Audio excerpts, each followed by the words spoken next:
முக்கியமான சிலவற்றை மட்டும் சுருக்கமாக தலைப்புச் செய்திகளாக நான் அறிவிக்கிறேன். முதல் வாக்குறுதி, இதுவரை 1 முதல் 5ஆம் வகுப்பு வரை படிக்கும் 19 லட்சம் குழந்தைகளுக்கு முதலமைச்சரின் காலை உணவு திட்டத்தில் காலை உணவு வழங்கணும்.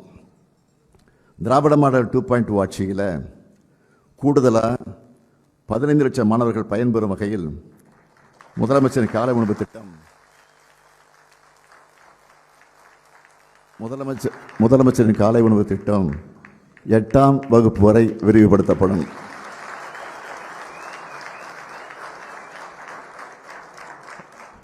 இரண்டாம் வாக்குறுதி, 1,31,00,000 சகோதரிகள் பெற்று வரும் உரிமை தொகையை இனி 2,000 ரூபாயாக உயர்த்தி வழங்கும்.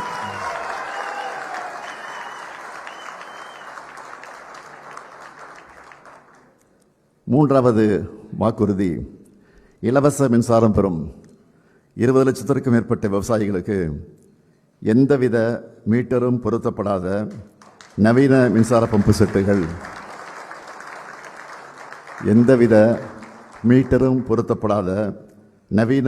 பம்பு செட்டுகள் வழங்கப்படும். நாலாவது வாக்குறுதி, அடுத்த 5 ஆண்டுகளில் தமிழ்நாட்டில் 10 லட்சம் புதிய வீடுகள் கட்டித்தரப்படும். ஐந்தாவது வாக்குறுதி, முதலமைச்சரின் மருத்துவ காப்பீட்டு திட்டத்தில் சேர்க்கப்படுவதற்கான ஆண்டு வருமான வரம்பு 5 லட்சம் ரூபாயும் ஆண்டு வருமான வரம்பு 5 லட்சம் ரூபாயாகவும் காப்பீட்டுத் தொகை 10 லட்சம் ரூபாயாகவும் உயர்த்தப்படும். ஆறாவது வாக்குறுதி, உயர்கல்வி சேர்க்கை அதிகரிக்க புதுமை பெண் தமிழ் புதல்வன் திட்டத்தின்படி மாதந்தோறும் வழங்கப்பட்டு வரும் 1000 ரூபாய் இனி 1,500 ரூபாயாக உயர்த்தி வழங்கப்படும்.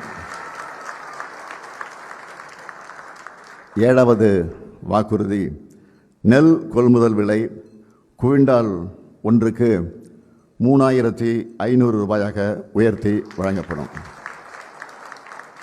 கரும்பு கொள்முதல் விலை டன் ஒன்றுக்கு 4,500 ரூபாயாக உயர்த்தி வழங்கப்படும். எட்டாவது வாக்குறுதி, பால் கொள்முதல் விலை லிட்டர் ஒன்றுக்கு 5 ரூபாய் உயர்த்தப்படும். ஒன்பதாவது, முதியோர் உதவித்தொகை 1,200 ரூபாயிலிருந்து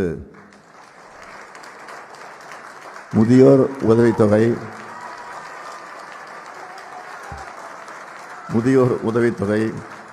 1,200 ரூபாயிலிருந்து 2,000 ரூபாயாக உயர்த்தப்படும். மாற்றுத்திறனாளிகளுக்கான உதவித்தொகை 1,500 ரூபாயிலிருந்து 2,500 ரூபாயாக உயர்த்தப்படும். 10வது, மீன்பிடி தடைக்கால சிறப்பு நிவாரணத் தொகை 8,000 ரூபாயிலிருந்து 12,000 ரூபாயாகவும் மீன்பிடி குறைவுகால சிறப்பு நிவாரணத் தொகை 6,000 ரூபாயிலிருந்து 9,000 ரூபாயாகவும் உயர்த்தி வழங்கப்படும்.